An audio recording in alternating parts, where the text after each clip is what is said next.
We are still talking about Rebecca Zahau, the beautiful California woman with the dream life in San Diego.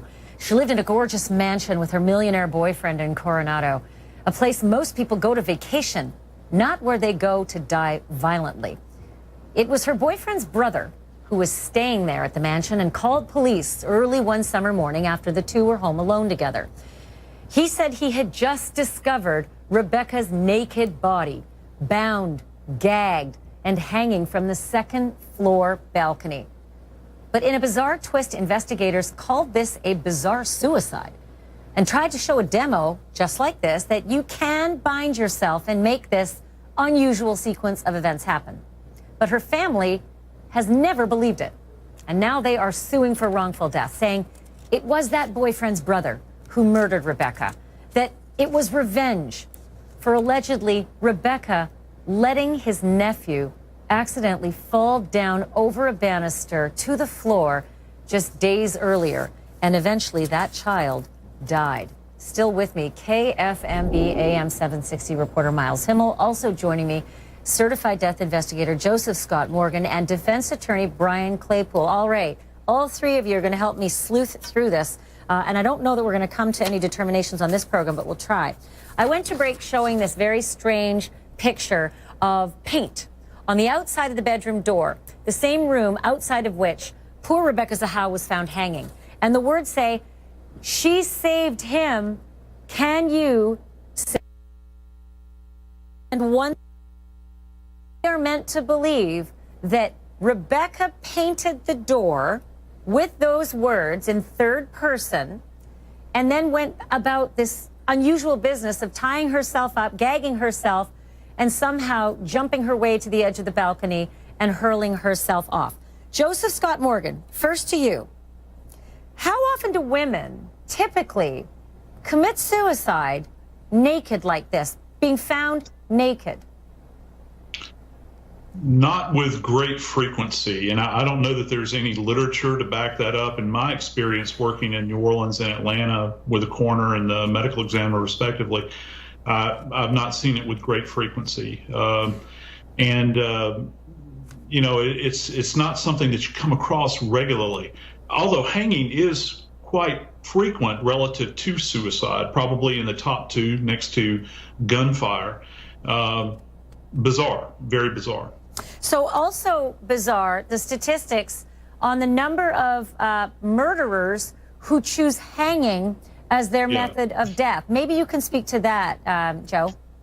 Yeah. You know, Ashley, I got to tell you, in all of my years of experience, I don't know of, and I may have missed a couple along the way, but I don't know of many homicidal hangings that I worked, nor any of my colleagues around the nation. There have been a few, and they are documented, but it is greatly infrequent to come across these. Most of the time with a hanging, they are associated with either one, suicide, or two, accidental. I've had a number of accidental hangings that have occurred over my career.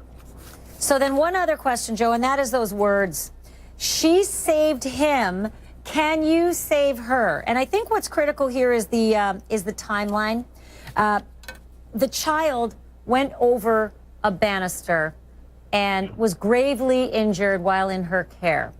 But she killed herself before ever getting the news that that child was dead. Instead, she technically, officially killed herself upon getting the news he's not doing well. So now let's put those words back up on the door. She saved him, meaning, I guess if you want to believe this is Rebecca writing it, Rebecca, she saved the child. Can you save Rebecca? Does any of this make any sense, Joe? No, it doesn't to me. And if people are trying to allude to the fact that this is some kind of suicide note, I don't know. It's a bit of a stretch, maybe. It's rather cryptic, obviously. But, you know, they've ruled this as a suicide, Ashley. And, you know, for suicide in the medical legal world, one of the things that we look for is intent. And the doctor says specifically in the autopsy report, in his narrative, that this young lady had no history of depression and no kind of suicidal ideation that she had vocalized to anyone or anything like this. So it's a bit of a stretch. People just think that we automatically just call these things suicide. It's like a default position, and it's not for us. Suicide is very, very difficult to prove because you have to seek the truth where many times the one witness that you have has passed on. So it's a tough hill to climb.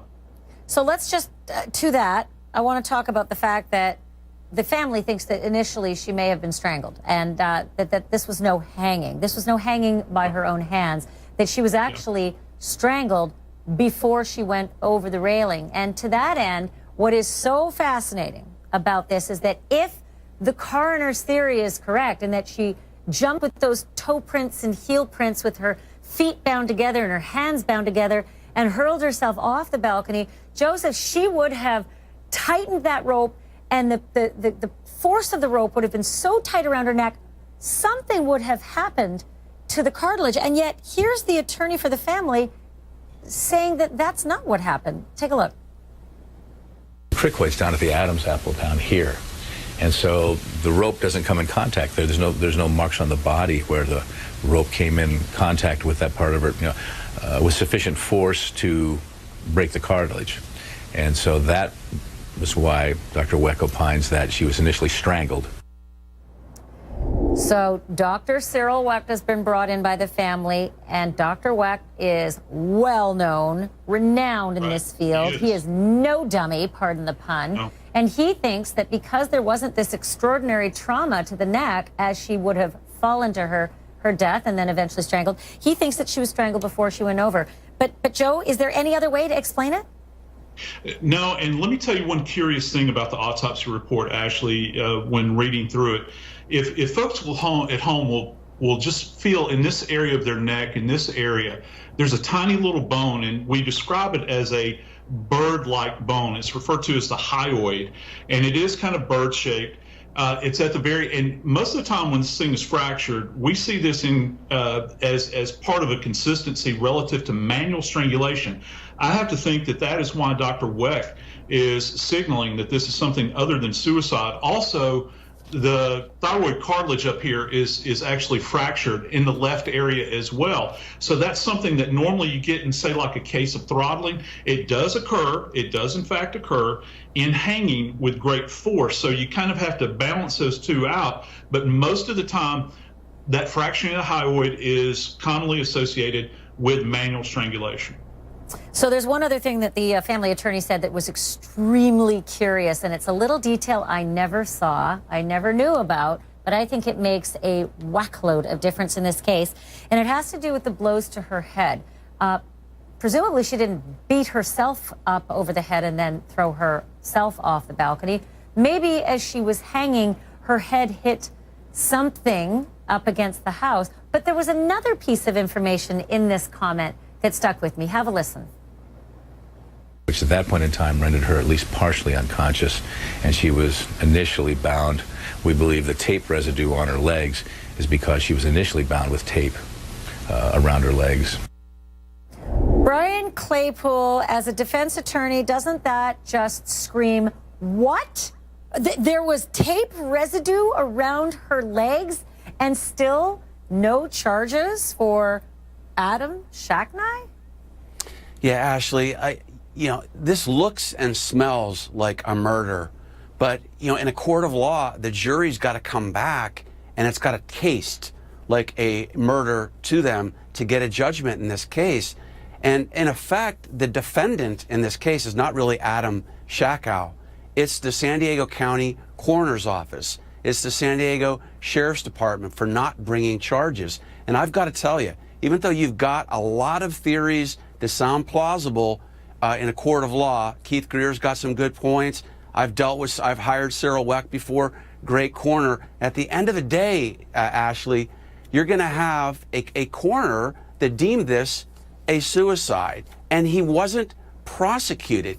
And that's very powerful in a juror's mind. That's a daunting task to overcome to get a judgment. It is just confounding to me. And you know what? Coming up in a little less than half an hour, I got one more thing to show our audience, because we're going to take another look at this as well at the top of 7 o'clock Eastern.